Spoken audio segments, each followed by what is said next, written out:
The Senate ended the great government shutdown of 2018, and there's a bar and lunch counter and grocery store called Glenn's Garden Market right around the corner from here that was offering government employees a free beer for every day of the government shutdown.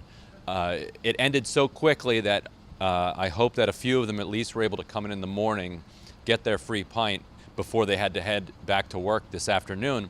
So the Democrats are being lambasted by both President Trump and by the left for what they're both calling a huge cave.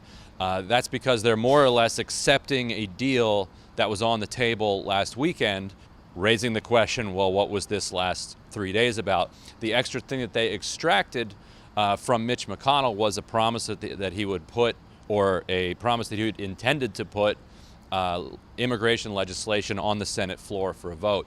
I don't actually think it's as much of a cave as everybody is making it out to be. The other thing that they won on is pulling it back an extra week. So you got 3 weeks of government funding. So this funding goes until February 8th. So that's what Democrats gave up. Democrats gave 3 weeks of funding to the Republicans and President Trump. In exchange, they got a 6-year extension of the children's health insurance program. This is something that expired September 30th, and as a result, states have been making plans to wrap up their programs. They've been sending out letters to children around the country and their families saying that you're no longer going to be eligible. We know from previous lapses that if somebody gets kicked off of children's health insurance program because of a lapse, there's only a 50% chance that they get back on, so when it is renewed.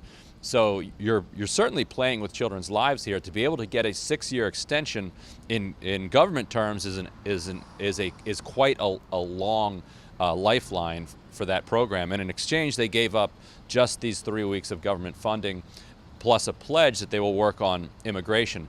The other reason I think this wasn't as much of a cave is that it's not obvious how else this was going to end. And I haven't seen a lot of people on the left articulating exactly what an end of this shutdown showdown was going to look like. Okay, so are you going to get a clean DREAM Act that the Freedom Caucus, that dictates policy over in the House of Representatives and the Senate are both going to agree to, and then you're going to open the government back up? That just seems entirely unlikely. So the way that you're going to get to DREAM Act legislation is through opening the government back up and then pledging to take action on it. Now, the job of activists and of Democrats is to hold McConnell to this pledge. The big problem that Republicans, or that the DREAM Act is going to have, is over on the House side, where where the Tea Party has Paul Ryan pretty much captured. So that puts Mitch McConnell in a jam. As he follows through in his pledge, as DREAM Act legislation gets worked out and goes through the Senate, it puts Paul Ryan's back up against the wall. Janet Leckworth is saying both sides wanted to extend CHIP. Okay, yeah, well, Republicans want to protect dreamers too. I've heard that argument too, and I think it's a fair question to raise. The argument is, well, look, Republicans have always said that they're for CHIP, so how is it a concession to get them to actually vote for it and enact it into law? Republicans say they're for lots of things. Republicans say they're for community health centers. That's still lapsed. Republicans say they're for the maternal infant child program. That's still lapsed. Republicans say they're for teaching hospitals. That's lapsed. Republicans say they're for the DREAM Act. The Tea Party doesn't, but there are more than enough Republicans to make a majority in both the Senate, a supermajority in the Senate and a majority in the House, and Trump says he's for it. They say they're for it. So, but they have not passed it into law. Therefore, getting them to pass it into law is a victory. It is a concession. So don't put faith or stock in what Republicans say they support. The only thing that matters is what they actually vote to support.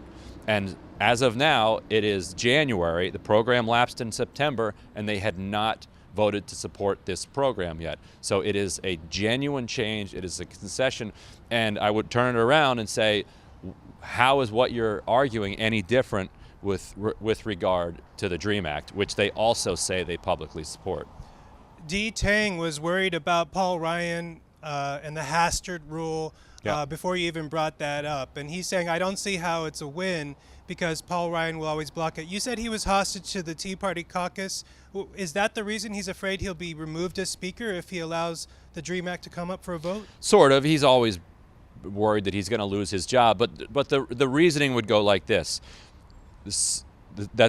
Basically that the Democrats would be in a better position February 8th if the Senate has already passed DREAM Act legislation and the House is known to have majority support for that very legislation.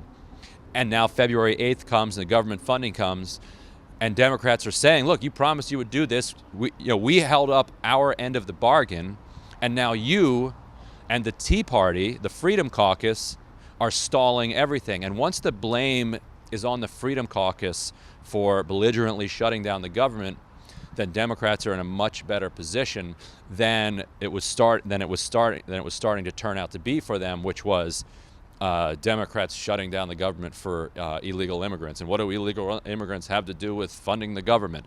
But once you have explicitly tied the two together, as they did with the vote today, it's much easier for Democrats to say, look, this was part of the government spending bill.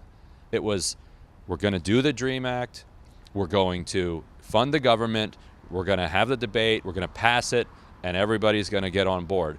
And if everybody does that, and the only people that aren't doing their part are Paul Ryan and the Freedom Caucus, then that becomes an untenable position for them. So Paul Ryan agreed in this deal today to bring it up for a vote? No, but Mitch McConnell did. Okay. Long ago, when the Chuck and Nancy visit happened, when the budget was extended 6 months ago, I think it was, I asked you, why can't they just ignore this deal that Chuck and Nancy and President Trump made? And your answer was that there's the politics of it would hurt them. So it's kind of the same deal? What do you mean? Like, remember there was a deal between Chuck and Nancy and Trump right. to extend the government. And I asked you in a very similar situation, well, why? I mean, Trump made the deal, but why doesn't Speaker Ryan and Mitch McConnell? Right, and clearly they want to ignore it. And so what this does is it makes it that much more difficult for them to ignore it. If you can get the Senate to pass the legislation and have it sitting out there, that the only thing left that needs to happen is Paul Ryan putting it on the floor and letting the majority that already support it vote to support it, then the politics of that become more difficult than they are currently. It seems like the Republicans were feeling a lot of heat, and so they ran to this position where they could say, Democrats, illegal aliens, and force the Democrats to bend, and then the Democrats bent. Is that basically what happened? A little bit, except the Democrats never settled on what their message was. Are they saying that the DREAM Act is so important that we are going to shut the government down, which is what the activists were pushing them to say? Is that what they're saying? Or are they saying the Republicans are intransigent and they're the ones that are responsible for the government shutdown? Either you're taking credit for shutting the government down on principle, or you're blaming the other side for shutting the government down. They did both. And so that kind of muddled inability to lean into their own message was used by the Republicans to kind of drive a wedge in between them. And I mean, you've been covering politics longer than me, but I have never seen a political party win by underestimating the power of white racial resentment and anxiety. Right. No, that's true. And people need to understand how powerful that force is, absolutely. Another issue that came up just as the bill was passing, although it shouldn't have because I reported on this last week, was the Senate Intelligence Committee Chairman Richard Burr and the ranking member Ron Wyden both going to the Senate floor saying, wait a minute, do not pass this legislation as it's written, because as it's written, it gives Trump the power to secretly move intelligence money into unapproved areas and never have to tell Congress about it. So let's change this language so that it mirrors the language we used in the past, so that Trump does not have this extraordinary power for the next 3 weeks to shift any amount of money he wants secretly without telling Congress. And Thad Cochran, who's the chairman of the Appropriations Committee, came to the Senate floor and objected to that change. So it appears that it's going to go from here over to the House side, and if the House approves it, this insane language that allows Trump to secretly move intelligence money around for the next 3 weeks is going to actually become law. And you could have read my story last week and listened to me talk about it here and said, well, that sounds disturbing. I hope they fix that. But to hear Richard Burr say that the intelligence community has gone too far is deeply unsettling. This is the same Richard Burr who spent much of the last few years doing everything he could to make sure that the torture report never became public and to push back on the way it was being put together. This is the same Richard Burr that is as favorable to and pro-intelligence community, pro-surveillance, pro-drone wars, pro-everything that the intelligence community wants to do. That's Richard Burr is their guy. If he's out there saying that this goes too far, then that's a frightening thought.